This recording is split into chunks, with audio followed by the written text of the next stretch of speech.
पाकिस्तान के जो है इकोनॉमिकल हालात बेहतर होते हैं तो प्रॉपर्टी बेहतर होगी। लेकिन मैं वही बात कहूँगा कि प्रॉपर्टी में इन्वेस्टमेंट का बिलाखिर नुकसान नहीं होता। ये बात याद रखें अगर आपने सही इंतखाब किया हो। अगर आपने अभी तक हमारा चैनल सब्सक्राइब नहीं किया तो अभी सब्सक्राइब करें और बेल आइकॉन को क्लिक करके हमारी लेटेस्ट वीडियोस के बारे में अपडेट जानें। अस्सलाम वालेकुम नाज़रीन, मैं हूं इंतखाब सूरी और आप देख रहे हैं हमारा चैनल प्रॉपर्टी अपडेट्स। आज दोस्तों हम बजट की बात करेंगे, प्रॉपर्टी के हवाले से बजट की बात करेंगे कि 2023-2024 के लिए जो बजट पेश किया गया है वो प्रॉपर्टी में कौन से टैक्सेस लगाए गए हैं, किसमें छूट दी गई है, ओवरसीज़ जो पाकिस्तानी हैं उनके लिए क्या रिलैक्सेशन दी गई है, ये सारी बातें होंगी। और फिर ये भी बताऊंगा कि मैं उसके असरात जो है वो क्या मुरतब होंगे ख़ास तौर पे प्रॉपर्टी के हवाले से। और अल्हम्दुलिल्लाह इत्तफ़ाक़ की बात यह है कि अल्लाह मदद करने वाला है कि जो हमने प्रेडिक्शन की थी 1 साल पहले जो बजट पेश हुआ था वो प्रॉपर्टी बिल्कुल उसी रुख पर चलती रही। ये हमारी रिसर्च थी, हमारे एक प्रेडिक्शंस थी, हमारा एनालिसिस था जो कि आपके सामने हमने पेश किया था। इसी तरह दरमियान में भी इसी तरह के वीडियोज़ हमारी जो आई हैं प्रेडिक्शन ख़ास तौर पर प्रॉपर्टी के मुस्तक़बिल के हवाले से हमारी तकरीबन जो है ना वैसी सूरत सामने नज़र आई है वो। इस वक्त जब मैं आपके सामने बजट पेश कर रहा हूँ, वीडियो बना रहा हूँ, तो कुछ अच्छे साइन भी इस वक्त महसूस किए गए हैं प्रॉपर्टी में पाकिस्तान में, क्योंकि माशी हालात थोड़ी सी बेहतरी नज़र आई है इस वक्त। जबकि ये ख़तरात अपनी जगह मौजूद रहे, बहुत ज़्यादा ख़तरात ये रहे कि पाकिस्तान डिफ़ॉल्ट कर जाएगा, पाकिस्तान डिफ़ॉल्ट कर जाएगा। और IMF से अभी एग्रीमेंट हुआ है, ज़ाहिर है कि हमारी जो हुकूमत की कारकर्दगियाँ रही हैं, जो मामलात रहे हैं IMF के चंगल में ये फंस चुके हैं बुरी तरह अपनी ही पिछली गलतियों की वजह से, हुकूमतों की गलतियों की वजह से। आज मईशत का ये बुरा हाल हुआ है कि हमारे यहाँ महंगाई इन्फ्लेशन का आप अंदाज़ा लगाने के सब तक बढ़ चुका है।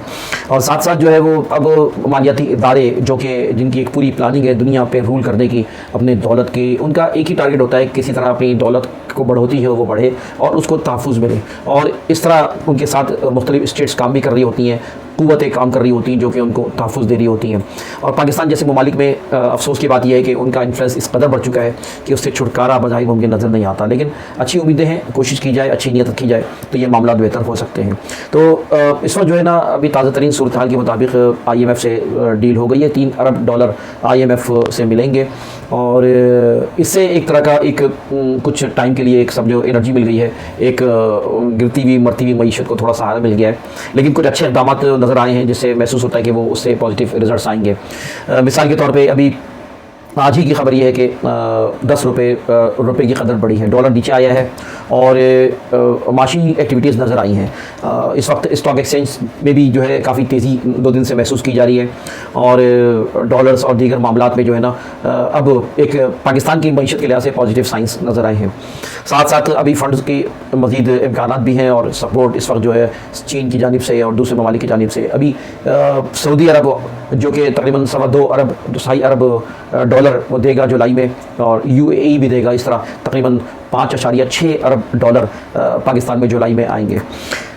इन तमाम सूरत हाल के पेश नज़र ज़ाहिर एक मज़बूत रवैया मईशत में और हमारे इस इकानमी में महसूस किया गया है। और इस वक्त प्रॉपर्टी ज़ाहिर है कि उससे बहुत ज़्यादा रिलेट करती है, तो उसके भी असरात इस पर पड़ेंगे। तो आइए चलते हैं, बात करते हैं, आपसे बताते हैं कि इस वक्त गवर्नमेंट ने क्या पॉलिसी रखी है टैक्सेशन के हवाले से। और उसके ऊपर अगर मैं सबसे पहले बात करूँ कि इस वक्त जो टैक्सेज प्रॉपर्टी पे लगाए गए हैं उसमें आपको मैं बताऊँ कि इसमें 4 चीज़ें होती हैं। नंबर 1 सबसे पहले आप देखेंगे कि FBR टैक्स है, इसे हम एडवांस टैक्स भी कहते हैं और फेडरल टैक्स भी हम इसको कहते हैं। तो इसके ऊपर अगर मैं आपसे बात करूं तो आपको बताता चलूं कि इस वक्त आप देख रहे हैं कि जो चार्ट आपको नज़र आ रहा है, इस चार्ट के मुताबिक इस वक्त आप समझें कि फाइलर के लिए 2% का टैक्स लगाया गया है। FBR के जो टैक्स होते हैं एडवांस टैक्स भी कहलाता है ये, और नॉन फाइलर के लिए ये जो है 7% है। नॉन फाइलर के लिए इस वक्त ये 7% है। और इसी तरह जो है वो अगर ये बायर के लिए है, सेलर के लिए आप देख रहे हैं कि इस वक्त 2% है और 4% है। नॉन फाइलर में जो है गवर्नमेंट के अभी इरादे थे कि वो मज़ीद इसको आगे बढ़ाए, लेकिन अभी फ़िलहाल ये ज़्यादा नहीं बढ़ाया गया, बल्कि ओवरसीज़ जो कस्टमर्स हैं, ओवरसीज़ जो एम्प्लॉइज़ हैं, उनके लिए मज़ीद इसमें रिलैक्सेशन दी है। दूसरी चीज़ होती है स्टैम्प ड्यूटी।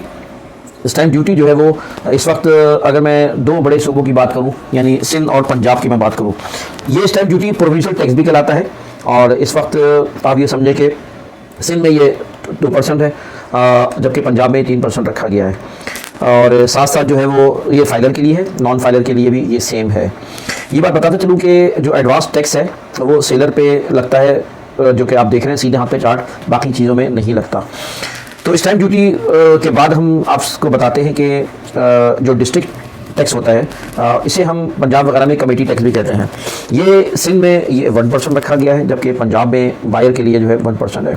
इसी तरह ये फाइलर की बात की थी मैंने, नॉन फाइलर भी सेम है। स्टैम्प ड्यूटी की हम बात करें अगर, चौथी चीज़ स्टैम्प ड्यूटी होती है, जिसमें सिंध के अंदर पंजाब के अंदर दोनों में सेम आप देख रहे हैं कि है 1%। और इसी तरह नॉन फाइलर के लिए भी ये चीज़ सेम है। और स्टैम्प ड्यूटी के बाद अगर हम रजिस्ट्री और के टैक्स लगाई जाए तो सिंध में जो है वो 1% है, जबकि पंजाब में फ़िक्स एक अमाउंट रखा गया है। ये तमाम अगर चीज़ें देखी जाएँ तो टैक्सेशन तकरीबन 8 से 8.5% जो है ना वो बन जाती है, जो आपको सामने नज़र आ रही है। अब हम आगे चलते हैं और बात करते हैं कि इस वक्त एक अच्छी चीज़ ये जो है ओवरसीज़ पाकिस्तानियों के लिए ये चीज़ पेश की गई है। उस ओवरसीज़ पाकिस्तान के हवाले से मैं ये बात आपको बताता चलूँ कि 90% जो है ज़र मुबादला इस वक्त ओवरसीज़ पाकिस्तानियों के ज़रिए पाकिस्तान में आता है। ये एक बड़ी रकम है। पाकिस्तान जो है में अभी जो पिछली पॉलिसी आई थी उसमें तो ओवरसीज़ को नेगलेक्ट किया था, जिसके बड़े मनफी असरात पड़े हैं और उनका एतमाद टूटा है। उनका एतमाद वैसे ही इस वक्त टूटा हुआ था, जबकि जो है वो डॉलर के रेट जो है ना वो बहुत ज़्यादा, यानी पाकिस्तान के रुपए की कदर गिर गई थी। और अब ये कि इसमें कुछ अच्छी चीज़ें लेकर आए हैं। ओवरसीज़ पाकिस्तानियों के लिए अब जो 50,000 डॉलर की जो लिमिट थी अब वो बढ़ाकर 1 लाख डॉलर तक कर दी है। यानी 1 लाख डॉलर तक कोई पूछेगा नहीं, और जो एक बल्कि डायमंड कार्ड जारी होगा उनके लिए, और बैंकिंग के प्रॉपर तरीक़ेकार से अगर वो ट्रांजैक्शन करते हैं, प्रॉपर्टियाँ ख़रीदते हैं, तो उनके लिए जो है वो उसमें जो है ना वो उनके लिए टोटल सहूलत दी गई है। इसी तरह विद होल्डिंग टैक्स जो है पाकिस्तानियों के लिए, जो ओवरसीज़ पाकिस्तानी हैं वो ये साबित कर देते हैं, तो उनको जो है वो 2% की जगह 1% उनको ये जो है टैक्स लगेगा। तो ये एक अच्छी चीज़ है, जिसमें साथ साथ हम आपको तामीरात के बारे में बताते चले कि तामीराती जो इसमें रिलैक्सेशन दी गई है कहीं अच्छी भी है, कहीं ज़्यादा भी है। मिसाल के तौर पे सैनिटरी आइटम्स में सप्लाई पर कस्टम ड्यूटी ख़त्म कर दी गई है। ज़ाहिर है सैनिटरी आइटम्स बड़े अहम हैं जो कि कंस्ट्रक्शन में इस्तेमाल होते हैं, और सैनिटरी आइटम्स के ख़ात्मे की वजह से जो है उसके जो ड्यूटी ख़त्म की गई है कस्टम ड्यूटी, उससे भी असरात पड़ेंगे। लेकिन कुछ जगहों पे बढ़ाया भी गया है। तामीराती सामान की सप्लाई जो सप्लायर के ऊपर टैक्स लगाया गया है वो अब 4% पहले था, वो बढ़ाकर 5% कर दिया गया है।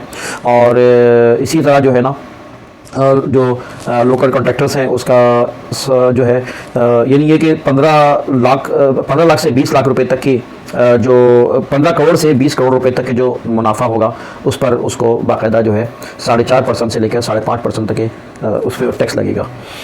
तो ये इस तरह की चीज़ आई है। साथ साथ जो है अगर हम बात करें जो फ़ाइलों के मामलात हैं उसमें जो है फ़ाइलों के मामलात में भी आपको ये बताते चलूँ कि अब जो ओपन मार्केट्स में फ़ाइलें होती हैं। अच्छा, अब हम बात करते हैं रेंटल इनकम के हवाले से कि रेंटल इनकम जो रखी है गवर्नमेंट ने मौजूदा टैक्सेशन में, वो उसमें क्या रखी है चीज़ें। 3 लाख रुपए तक तो एग्जाम किया गया है। 3 लाख रुपए तक की जो आमदनी होगी उसको एग्जाम किया गया है। उसके बाद क्या होगा वो कुछ इस तरह है कि 3 लाख से 6 लाख रुपए तक की जो है वो 5% जो है ना वो टैक्स लगेगा उस पर इनकम के ऊपर। इसी तरह अगर 6 लाख से अबव यानी 6 लाख से 20 लाख रुपए तक के अगर इनकम होगी रेंटल इनकम, तो उसमें गवर्नमेंट ने फ्लैट रेट कर दिए फिक्स 15,000 रुपये, और उसके साथ साथ जो है ना वो 10% जो है ना वो टैक्स लगेगा। इसी तरह जो 20 लाख रुपए या उससे अबव का अमाउंट होगा तो वो उस पर 15,500 रुपये उसका फिक्स टैक्स कर दिया है, प्लस 25% टैक्स कर दिया है उसके अलावा। अच्छा, ये तो है फाइलर के लिए। अगर नॉन फाइलर होगा तो उसके लिए ये अमाउंट डबल हो जाएगा, नॉन फाइलर के लिए डबल हो जाएगा। और ये ज़ाहिर इस टेंडेंसी के लिए किया गया कि लोग फाइलर बने, और मैं भी इस बात कहता हूँ कि फाइलर बनना चाहिए, टैक्स नेट में आना चाहिए, और हमारा दिया हुआ टैक्स जो है वो ज़ाहिर पाकिस्तान को उससे फ़ायदा पहुँचेगा। तो इसी तरह सालाना जो 2 करोड़ रुपये की इनकम होगी उस पर फिक्स रेंट जो है ना वो 10% कर दिया गया है। अच्छा, क्योंकि ज़ाहिर है कि पाकिस्तान में इन्वेस्टमेंट अगर ओवरसीज़ करते हैं, इसी तरह हम लोग अगर टैक्स देते हैं तो नतीजा हमें उसका फ़ायदा ही हमें ही होगा। तो ये मैं भी चाहता हूँ कि हम बहुत सी जगहों पे हम बेलगाम खर्च कर रहे होते हैं, लेकिन जहाँ टैक्स का मामला होता है वहाँ पता नहीं क्यों टैक्स चोरी कर रहे होते हैं। तो ये रुझान अच्छा नहीं है। टैक्स हमें देना चाहिए। पाकिस्तान की तरक्की, हम सब की तरक्की, हमारी नस्लों की तरक्की है। साथ साथ जो है ओवरसीज़ के हवाले से जो एतमाद कायम किया गया है, इसमें मैं चाहता हूँ कि मेरी वीडियो के ज़रिए ये बात पहुँचे कि पाकिस्तानियों के लिए ओवरसीज़ पाकिस्तानी को जो रियायत दी गई है उसमें कमी ना की जाए, बल्कि उनके एतमाद को अगर बढ़ाया जाए तो इससे भी ज़रूर बदलाव बढ़ेगा।